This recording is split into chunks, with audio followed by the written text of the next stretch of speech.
segala potensi yang ada pada diri dia digunakan untuk menyempurnakan semua keinginan-keinginan dia. Tuan-tuan dengar baik-baik tuan-tuan. Tidak ada satu pun keinginan dia akan ditunaikan oleh Allah Ta'ala. Tak ada. Dan di akhirat besok Allah Ta'ala campak dalam api neraka. Jadi kalau tuan-tuan tanya saya, itu orang tu dapat kekayaan, orang tu dapat rumah besar, dia tak solat pun, kan? Dia tak solat pun tapi dia dapat duit banyak. Tuan-tuan yang dimuliakan Allah Ta'ala, yang saya katakan kebahagiaan ni bukan benda-benda yang kita asaskan dengan benda dunia ni tuan-tuan. Duit banyak ke dan sebagainya. Ramai orang kadang-kadang dia tertipu. Kan? Saya mesti nak duit banyak dan sebagainya kan. Maksud kita ada duit banyak tuan-tuan macam mana saya cerita pada tuan-tuan pada hari ni, bukan kita nak kumpulkan harta, tapi kita nak gunakan kita punya duit yang kita ada tuan-tuan nak cepat-cepat hantar ke akhirat. Macam mana sahabat-sahabat yang kaya, macam Sayyidina Osman radhiyallahu an, Sayyidina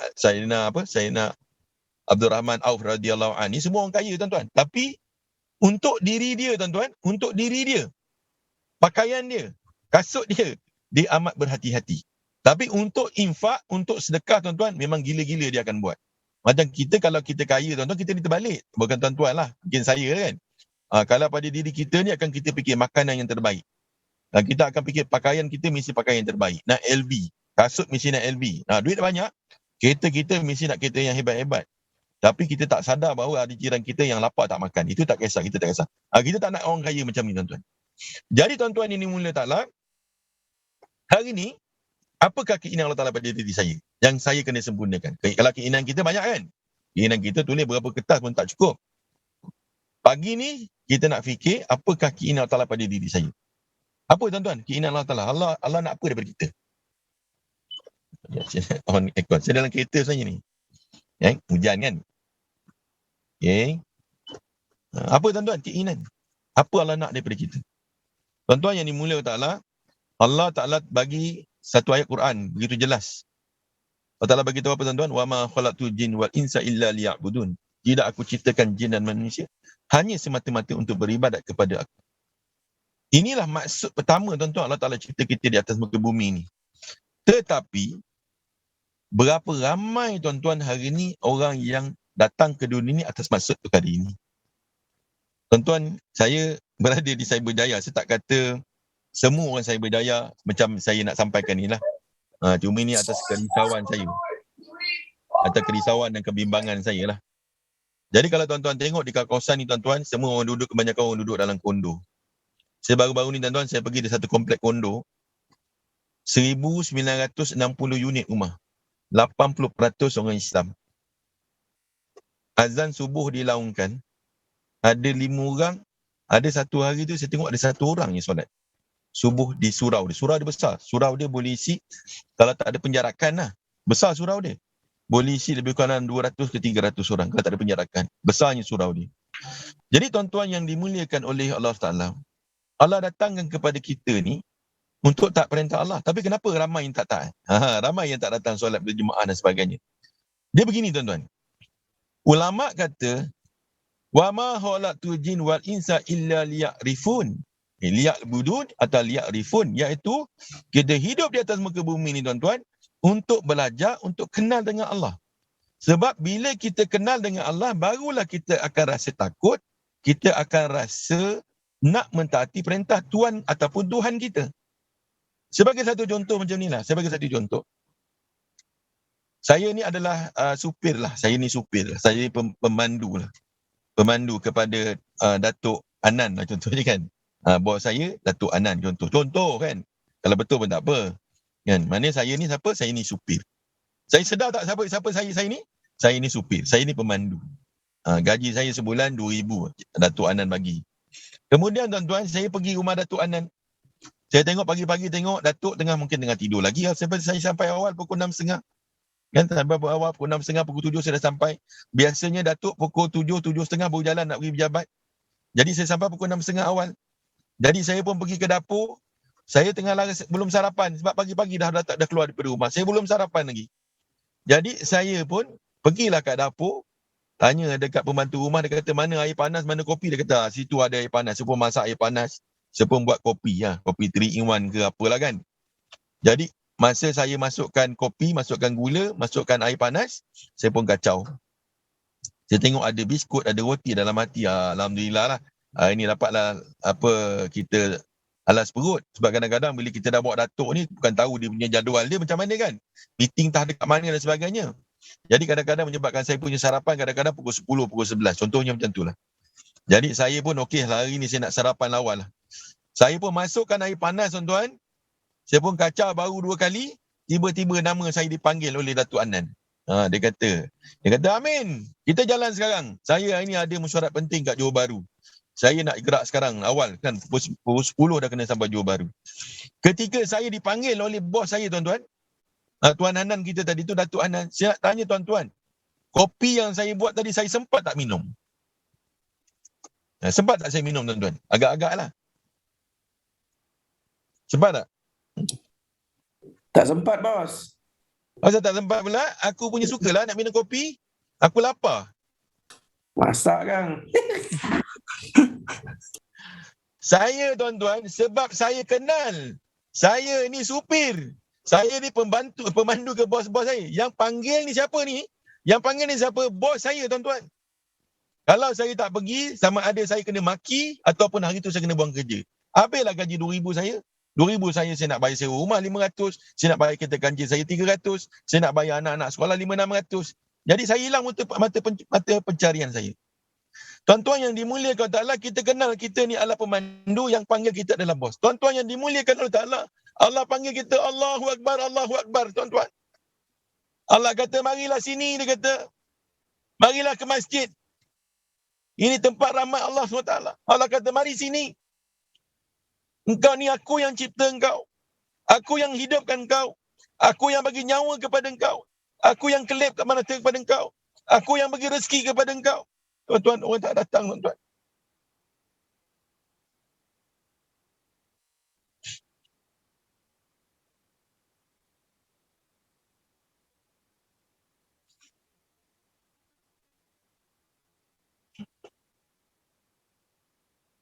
Orang tak datang, tuan-tuan.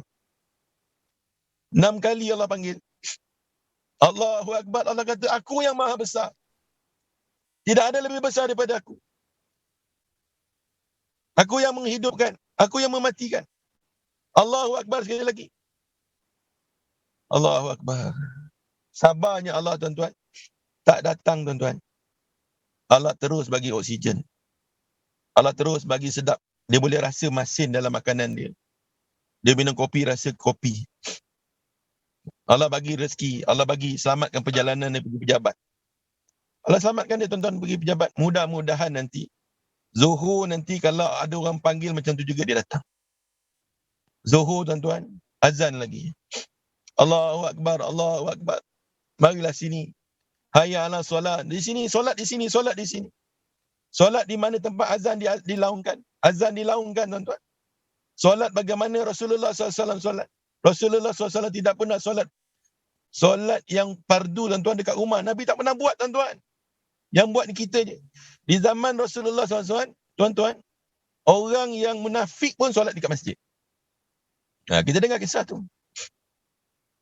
Allahu Akbar, Allahu Akbar. Panggil Zuhur, tuan-tuan. Allah kata, mari sini. Hayyalah solat, hayyalah falah. Di sini ada kejayaan.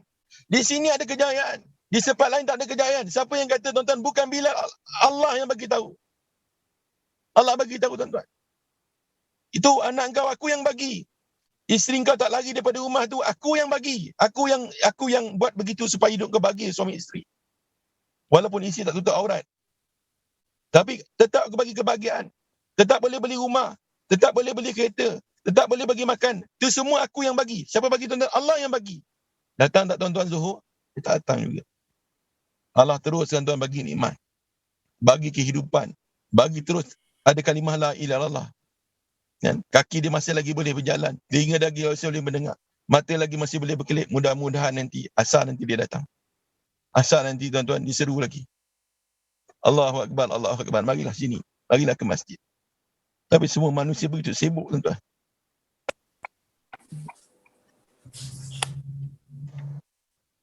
Kita sibuk apa, tuan-tuan?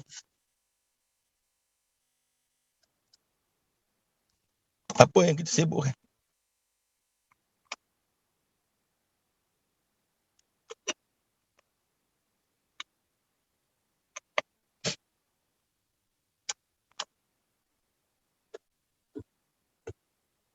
Maghrib Allah panggil lagi. Isyak Allah panggil lagi, tuan-tuan. Begitulah kehidupan kita. Bertahun-tahun Allah sabar dengan kita, tuan-tuan. Ada yang jejakkan kaki bila nak kenduri je. Ada yang jejakkan kaki ke masjid untuk hari Jumaat je. Ada yang tak pernah jejakkan kaki ke masjid pun.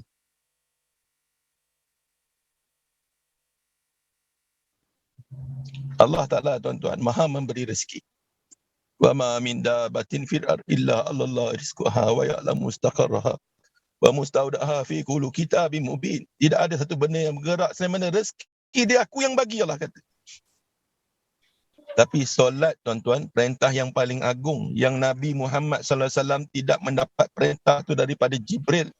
Rasulullah SAW, tuan-tuan, naik jumpa dengan Allah. Malaikat pun tak boleh duduk dengan Allah. At-tahiyyatul mubarakatus salawatut thayyibatu lillah, itu, tuan-tuan, adalah dialog Nabi Muhammad SAW dengan Allah SWT, tuan-tuan. Di situlah Rasulullah SAW dapat perintah solat, tuan-tuan. Perintah yang paling agung. Dengan solat ni apa, tuan-tuan? Apa kita dapat dengan solat? Innas salata tanha 'anil fahsya'i wal munkar. Solat dapat mencegah kamu daripada perbuatan keji dan munkar. Hari ni, tuan-tuan, yang dimulai Ta'ala, bila orang dah zina baru kita nak heboh. Bila orang dah riba baru kita nak kecoh. Bila orang dah melakukan maksiat, anak kita dah keluarkan bayi yang anak haram, baru kita nak mengamuk. Tuan-tuan yang dimulai Ta'ala, punca semua ni, tuan-tuan, tinggalkan solat.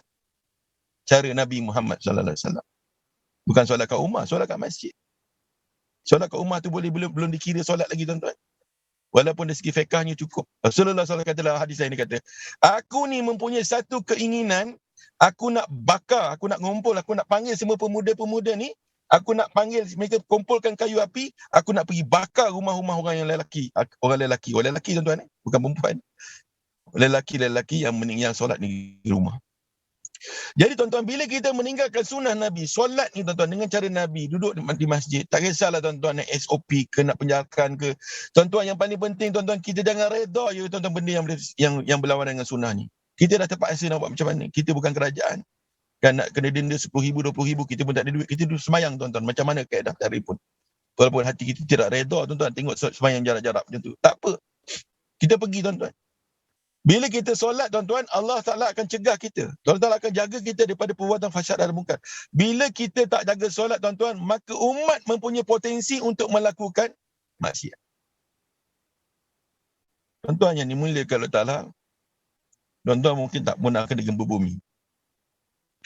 Tuan-tuan mungkin tak pernah rasa lah. Kalau rasa sikit-sikit lah, kan. Dulu kat Aceh mungkin kena 2 skala Richter, 3 skala Richter.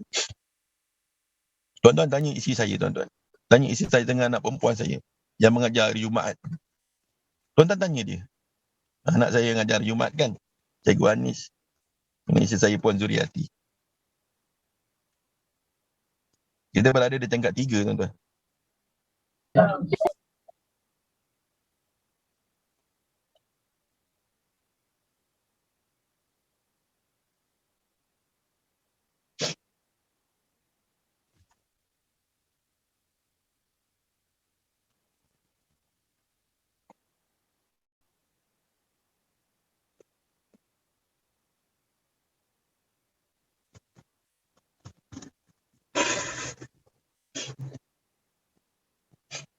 Saya berada di tingkat 3. Di Hotel Santika di Lombok. Kita datang petang. Petang saya pun tak ingat lah. Kami datang, kami baru nak makan. Baru dia makan tak sampai lagi. Tiba-tiba blackout. Dan berlaku satu gempa yang cukup besar, tuan-tuan. 7.4 skala Richter. Baru ni 2-4-5 hari, tuan-tuan, di Sultan 7.5. So bila berlaku gempa bumi tu, tuan-tuan, la haula wala quwwata illa billah. Saya lari, tuan-tuan. Isi saya, tuan-tuan, masya-Allah, ni anak perempuan saya ni, saya isi saya dengan anak perempuan saya, doalah. Allah Ta'ala bagi mereka syurga. Saya ketuk sebab kita duduk bilik yang berbeza. Saya ketuk-ketuk bilik, dia orang tak buka pintu. Dia tak buka pintu, tuan-tuan. Saya kata, mari lari. Saya kata, saya pun lari, tuan-tuan. Saya lari. Mereka ni lambat buka pintu, tuan-tuan, sebab mereka ni mencari nikab, tuan-tuan. Dalam keadaan gelap tu cari nikab, dia kata kami tidak akan keluar daripada pintu ni tanpa kami tutup muka kami.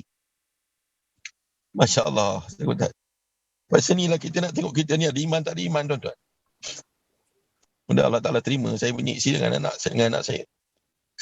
7.4 skala Richter, tuan-tuan. Memang gila lah, tuan-tuan. Hotel kami duduk tu dah macam getah lah. Kami turun, alhamdulillah, tuan-tuan. Kami semua selamat. Diminta saya baca. Jadi Imam Isyak malam tu, saya baca surah Iza Zulzilatil Ardu. Saya tak boleh teruskan bacaan. Sebab goncangan, tuan-tuan, berlaku depan mata kami. Tuan-tuan yang dimuliakan Allah Ta'ala, semua goncangan ni, tsunami, tuan-tuan, sebab Allah marah, tuan-tuan, dengan kita ni. Sebab apa, tuan-tuan? Kita melakukan maksiat. Saya lah. Maksiat banyak sangat, tuan-tuan. Mana taklah Allah dah panggil tak datang, Allah panggil tak datang, Allah bagi sedikit peringatan. Kan? Si tsunami di Aceh, dan di Lombok, di Bengkulu. Tuan-tuan, saya pergi, tempat-tempat ni saya pergi, tuan-tuan. Last kali saya pergi di Palu. Kami tengok dengan mata kepala kita sendiri. Saya cakap dengan kawan-kawan saya dekat Cyberjaya, saya nak bagi tahu. Korang tak datang sembahyang ni, saya kata. Saya bukan nak bagi ancaman, saya kata. Tetapi, kau punya kondo ni yang kau nampak hebat, ada swimming pool, ada segala macam ni. Saya kata, kalau seandainya berlaku gempa bumi, dia akan menyebabkan kurang daripada 5 saat, tuan-tuan. Kurang 5 saat, tuan-tuan. Tuan-tuan akan nampak bumbung tu, tuan-tuan, menyembah bumi. Dan seluruh kondominium, tuan-tuan, 20-30 tingkat terbenam dalam tanah. Bila-bila masa Allah tak boleh buat. Tapi manusia lupa, tuan-tuan. Saya pun lupa. Sebab tu hari ni kita dihantar, tuan-tuan. Allah tidak akan azab mana-mana kaum, tuan-tuan, selagi mana tidak ada orang datang untuk beri peringatan. Nabi dah tak ada, tuan-tuan. La Nabi Badah. Dah tak ada Nabi dah, tuan-tuan, dihantar kepada umat ni. Walaupun orang buat maksiat dalam masjid, dalam mimbar masjid, tuan-tuan, Allah takkan hantar Nabi. Tapi Allah sayang kita, tuan-tuan. Macam mana cara dia? Rasulullah SAW telah serahkan tanggungjawab kenabian ni, kerja Nabi ni kepada sahabat. Sehingga sahabat yang berjumlah 124,000, tuan-tuan, telah bertebaran di seluruh alam. Dengan mata kepala saya sendiri, tuan-tuan, waktu saya berada di Jordan, saya lihat ada 36,000 makam sahabat. Yang jauhnya lebih kurang 2,000 km daripada Madinah, tuan-tuan. Di sana ada Abu Ubaidillah bin Jarrah radhiyallahu an. Di sana saya lihat makam Ja'far bin Abu Talib. Di sana saya lihat Abdullah bin Rawah radhiyallahu an. Ada 36,000, tuan-tuan, sahabat. Bertebaran di satu dunia. Korban masa diri, harta mereka, tuan-tuan, tinggalkan anak isteri, tuan-tuan, senang nak tinggal anak isteri. Kita ni tak ada perasaan ke, tuan-tuan? Rindu dengan anak isteri. Ada, tuan-tuan. Tapi benda ni kita korbankan. Saya ingat lagi, isteri saya kata, dia bagi WhatsApp kat saya. Dia kata, bang, dia kata baliklah. Dia kata baliklah Bandung ni, dia kata, anak dalam ICU. Anak dalam ICU, dia kata anak sakit. Saya cakap dengan saya punya syura saya. Saya kata, Ustaz, saya, anak saya masuk ICU ni, kata. Mudah-mudahan boleh balik sekejap kan, ziarah anak saya kan. ICU, tuan-tuan, bukan masuk hospital. Tapi masa tu saya memang ada perkara yang sungguh urgent yang saya tidak boleh digantikan dengan orang lain. Jadi syura begitu, dia kata, walau macam mana pun kau kena berangkat, kau kena cari satu orang, adik-beradik dan sebagainya yang boleh bantu. Tengok macam mana anak kau berada di ICU tu. Nanti lepas selesai ni, nanti boleh pergi. Jadi tuan-tuan yang dimuliakan Allah, dengan pengorbanan itulah sahabat-sahabat, tuan-tuan. Ada yang tanggalkan tangan dia, cabut potong tangan dia. Nyawa dikorbankan sehinggalah hari ini nikmat yang besar kita dapat. Iaitu nikmat kalimah la ilaha illallah Muhammadur Rasulullah. Kita dapat nikmat ni. Tuan-tuan, ini nikmat besar. Dan Abi Waqqas radhiyallahu an sanggup, tuan-tuan, jalan kaki pergi ke China untuk jadikan orang Cina ketika itu beragama Islam. Nabi Ibrahim AS, tuan-tuan, sanggup, tuan-tuan, tinggalkan Siti Hajar. Dan Nabi Ismail kat lembah yang tidak ada orang duduk, tuan-tuan. Tidak ada asbab kehidupan berbelas-belas tahun untuk agama. Jadi hari ini, alhamdulillah, tuan-tuan, daripada pengorbanan mereka, agama dah sampai kepada kita. Kalau seandainya perjuangan ini tidak kita teruskan, kita biarkan orang tidak pergi solat di masjid, kita biarkan orang langgar perintah Allah Ta'ala, tuan-tuan, bila bala sampai dia tak datang kat dia je, tuan-tuan. Saya cakap kalau seandainya 20 tingkat, 19 tingkat tak perintah Allah. Ada dalam satu tingkat tu ada satu rumah je yang langgar perintah Allah Ta'ala. Maka saya kata satu rumah tu, seluruh kondo tu Allah Ta'ala gempakan. Jadi atas maksud yang besar ni, tuan-tuan, saya lagi beberapa hari lagi, kan, rumah terus dibina. Rasulullah SAW, tuan-tuan, satu ketika dalam perjalanan dakwah, dia telah dipukul begitu rupa. Kepala dia penuh dengan pasir. Baju dia dah penuh dengan debu. Dia balik-balik, tuan-tuan. Zainab tengok. Zainab ni anak putrinya Rasulullah SAW. Zainab tengok, tuan-tuan, dia ambil satu bekas air. Dia bersihkan muka Rasulullah SAW. Dia buang pasir atas kepala ayah dia.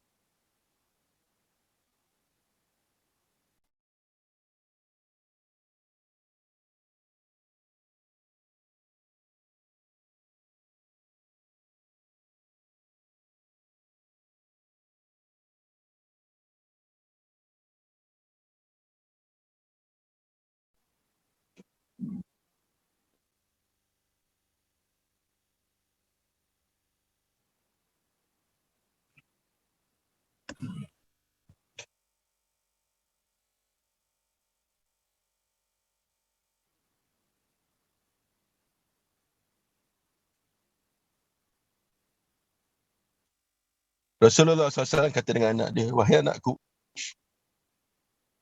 Zainab menangis tengok keadaan ayah dia begitu rupa.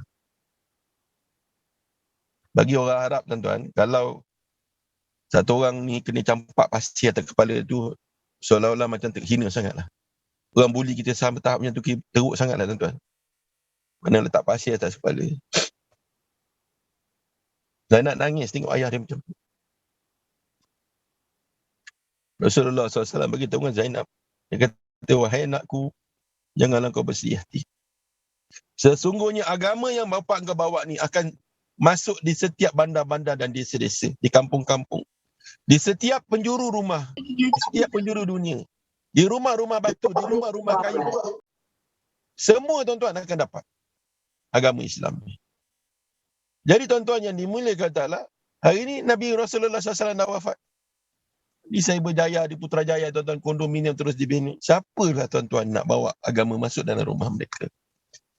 Tuan-tuan nak tahu ganjaran ni apa? Qala Rasulullah SAW, laqad watun aurahatun khair min dunya wa ma fiha.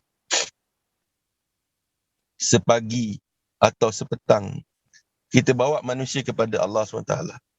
Kita ketuk-ketuk pintu, tuan-tuan. Kita satu je. Nak tuan-tuan datang masjid, tuan-tuan solat berjemaah dan ada fikir risau tentang orang lain juga. Itu je kita nak. Sebab bila kita solat, tuan-tuan, dengan cara Nabi, maka solat itu akan mencegah kita daripada perbuatan fahsyat dan mungkar. Maka Allah akan tolak bala, tuan-tuan, dalam kehidupan kita, dekat kampung kita, dekat bandar kita. Ni tuan-tuan nampak ni, hujan ni. Tuan-tuan tahu tak apa yang berlaku ni? Tuan-tuan tahu tak apa yang sedang berlaku ni, tuan-tuan? Tuan-tuan, sekarang ni ada satu siklon tengah melanda satu kepulauan Sulu yang kelajuan anginnya, tuan-tuan, melebihi pada 200 km sejam. Tuan-tuan tahu tak? Kita ni kaki pancing, tuan-tuan, semua kita kena tahu benda ni. Dan angin tu, tuan-tuan, berada di utara Sabah. Tuan-tuan tak percaya, tuan-tuan tengoklah. Utara Sabah, dan dia telah menyebabkan lekukan tu, tuan, berlaku dekat sebelah pantai timur, dekat kita punya Malaysia, tuan-tuan. Dia punya lekukan angin tu. Ni yang berlaku, tuan-tuan, nampak hujan ni. Dan untuk pengetahuan tuan-tuan, Malaysia adalah satu-satu negara yang masih selamat lagi. Negara Thailand, perang gempa bumi tak ada. Perang saudara. Tuan-tuan pergilah Thailand. 5 km, 6 km kita akan nampak satu roadblock. Kampung kita, tuan-tuan, tapi kita tak boleh buat apa-apa. Sebab kampung kita pun dikontrol oleh tentera-tentera ke situ. Tuan-tuan pergi ke Filipin. Kan berapa teruk, tuan-tuan. Perang saudara pun ada. Ribut taupan dan sebagainya. Tuan-tuan tanya Indonesia lah, teman-teman kita dari Indonesia pun.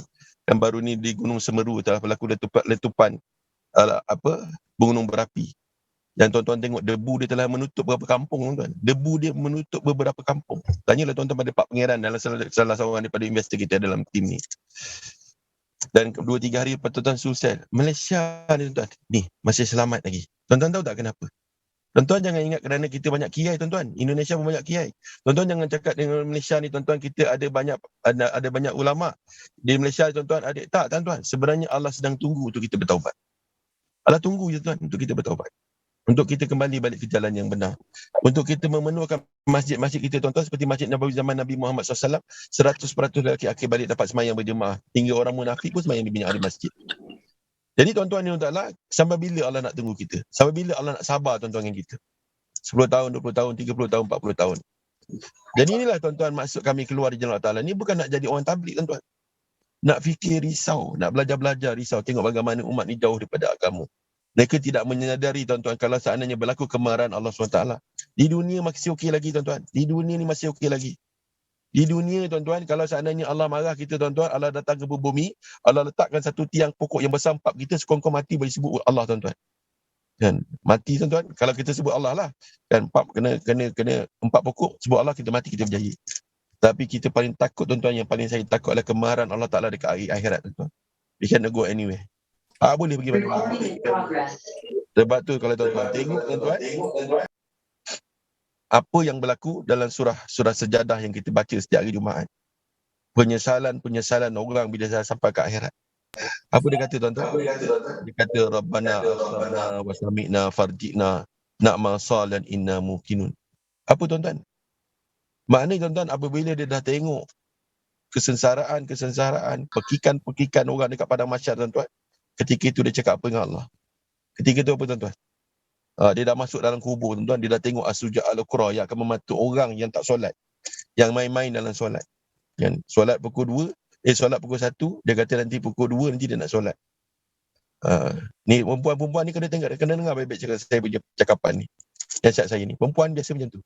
Kan, tak apa nak ambil anak sekolah dulu. Masuk waktu pukul 1. Apa nak buat kerja sekolah, nak buat kerja pejabat, nak potong state lah macam-macam lah, nak pergi makan tengah hari dulu macam-macam. Nanti balik makan tengah hari nanti saya solat. Kita ni perempuan ni tuan-tuan, kita ni ada tetamu bulanan. Pukul 1 tuan-tuan, waktu masuk solat Zuhur, pukul 2 kita nak solat Zuhur tuan-tuan, pukul 1.30 datang bulan. Maka hari itu tuan-tuan, kita telah meninggalkan solat dengan sengaja. Sengaja tuan-tuan kita tinggalkan solat. Siapa yang meninggalkan solat dengan sengaja, itulah as-suja' al-qura akan mematuk-matuk orang yang tidak menjaga solat ni. Dan di akhirat tuan-tuan, dia akan dimasukkan dalam neraka sebagai satu hukum. Sahabat tanya, ya Rasulullah, satu hukum ni berapa lama? Rasulullah kata 80 tahun. Waktu akhirat. Muhammad Zakari Al-Kandawi tuan-tuan dalam buku kitab Fadil Amal dia kata apa? 80 tahun waktu akhirat bersama dengan 28 juta tahun waktu dunia. Tinggallah solat kalau berani. 28 juta tahun waktu dunia. Kan? Perempuan tinggalkan solat. Kan? Dia dah kena 28 juta. Isteri dia pun, suami dia pun akan dapat penyakit yang sama juga. Sebab ni jadi suami ni susah tuan-tuan. Lepas tu kita nak kena pastikan isteri kita solawat waktu. Jadi banyaklah tuan-tuan yang saya nak sampaikan. Mudah-mudahan tuan-tuan apa yang saya sampaikan Allah Ta'ala bagi taufik dan hidayah kepada saya yang bercakap, pada tuan-tuan yang mendengar. Jadi tuan-tuan, marilah kita keluar jalan Allah Ta'ala ni bukan nak jadi orang tablik, tapi kita keluar Ta'ala tuan-tuan untuk sama perjuangan Nabi Muhammad SAW, untuk sampaikan agama tuan-tuan daripada pintu ke pintu. Tak salah tuan-tuan buat kerja ni. Biar orang pandang hina, orang maki saya ke dan sebagainya, bagi saya tak ada masalah lah. Dan semalam saya pergi satu apartment pun dia tapi dia tak marah lah di sini-sini. Bagi saya tak ada masalah. Rasulullah SAW buat dakwah kena baling batu. Sepatutnya saya ni tuan-tuan kena baling batu. Sepatutnya tuan-tuan muka saya ni kena ludah. Sepatutnya tuan-tuan orang letak pasir atas kepala saya. Tapi alhamdulillah tuan-tuan, orang saya berjaya ni semua orang baik-baik kan. Orang semua baik-baik, tak ada sampai tahap macam tu.